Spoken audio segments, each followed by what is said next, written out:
দেখ, ওই দেখ তোর বউয়ের কাণ্ড কীর্তি।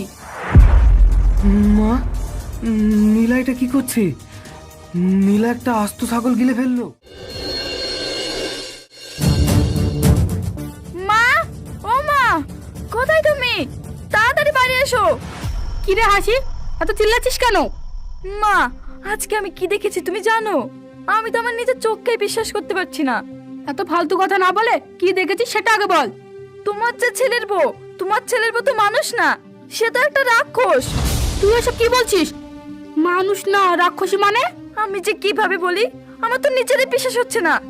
আমি যখন পুকুর পাড় দিয়ে যাচ্ছিলাম তখন দেখি তোমার ছেলের বউ পুকুর পাড়ে দাঁড়িয়ে আছে, আর পুকুরের দিকে তাকিয়ে তার এই ছোট্ট হাতটা অনেক বড় হয়ে গেল, আর তা দিয়ে পুকুর থেকে একটা কাঁচা মাছ তুলে কেমন ভাবে খেতে শুরু করলো।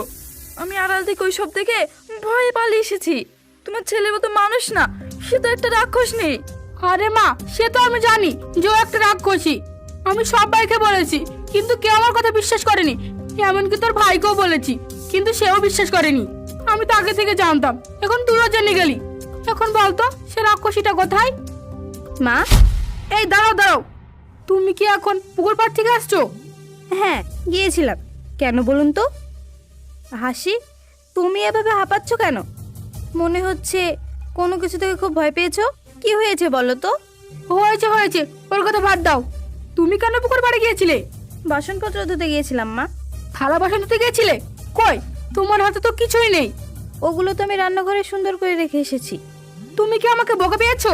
আমি এই মাত্র দেখে আসলাম থালা বাসন টেবিলে পড়ে আছে, আর তুমি এর মধ্যে থালা বাসন ধুয়ে নিয়ে চলে আসলে। মা, আপনি কি যে বলেন না? আপনার যদি বিশ্বাস না হয় তাহলে রান্নাঘরে গিয়ে নিজের চোখেই দেখে আসেন। সে তো আমি যাবই, তুই এখানে দাঁড়া, আমি এক্ষুনি আসছি।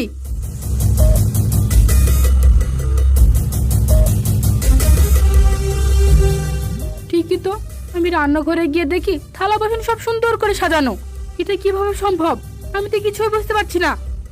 মা, আপনার এত কিছু বোঝার দরকার নেই। আপনি যান, ঘরে গিয়ে বিশ্রাম নেন গা। হাসি, যাও, তুমি মাকে নিয়ে ঘরে যাও। মা, এখান থেকে চলো।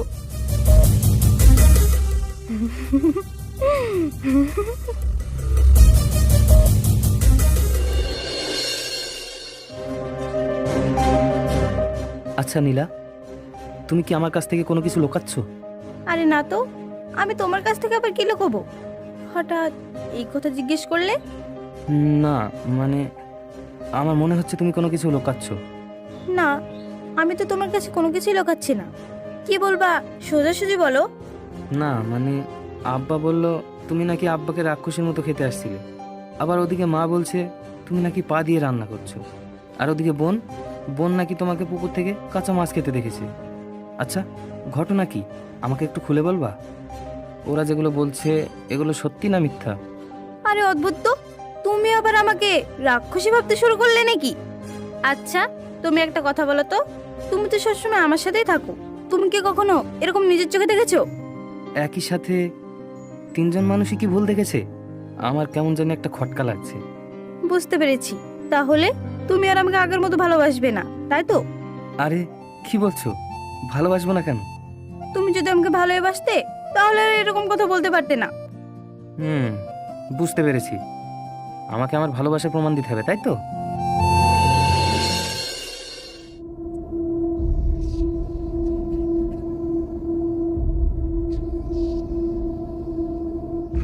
বাহ, কত সুন্দর সুন্দর ছাগল! এতে তাজা রক্ত আর মাংস খেতে কতই না মজা লাগবে। আশেপাশে কাউকেই দেখছি না, কেউ আসার আগে এই ছাগলগুলো আমি খেয়ে নিই।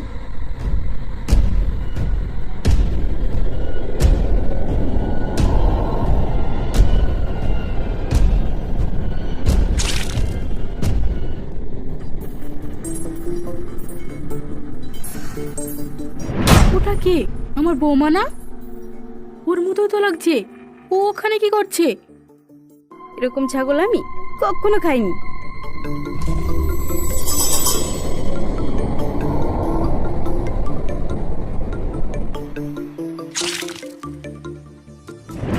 আমার বৌমা গোটা ছাগল গিলে খাচ্ছে। না না, এটা আমার ছেলেকে নিয়ে এসে দেখাতেই হবে। ওর বউ কোনো সাধারণ মানুষ না, ওর বউ একটা রাক্ষসী। আমার কথা সে কখনোই বিশ্বাস করেনি। আজ তার সে নিজের চোখে দেখবে। তুই এখানে বসে খেতে থাক, আমি আমার ছেলেকে ডেকে নিয়ে আসি।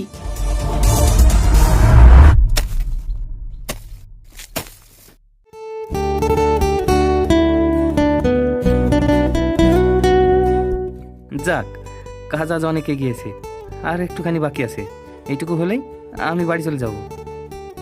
খোকা, ও খোকা!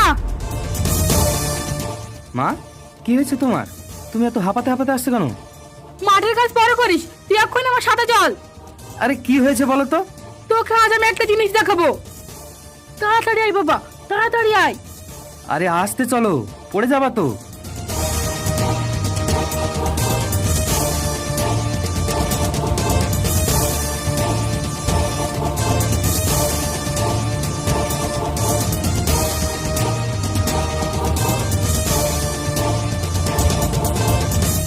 ওই দেখ, ওই দেখ তোর বইয়ের কাণ্ড কীর্তি। মা, নীলা এটা কি করছে? নীলা একটা আস্ত ছাগল গিলে ফেললো। তুই তো আমার কথা বিশ্বাস করিস না, আজ তুই তো নিজে চোখে দেখ। না না, এটা কিভাবে সম্ভব? এখন তো মনে হচ্ছে ও আসলে একটা রাক্ষসী। এবার বিশ্বাস হচ্ছে বাবা, তোর বউ কোনো সাধারণ মেয়ে না, ও একটা রাক্ষসী মেয়ে।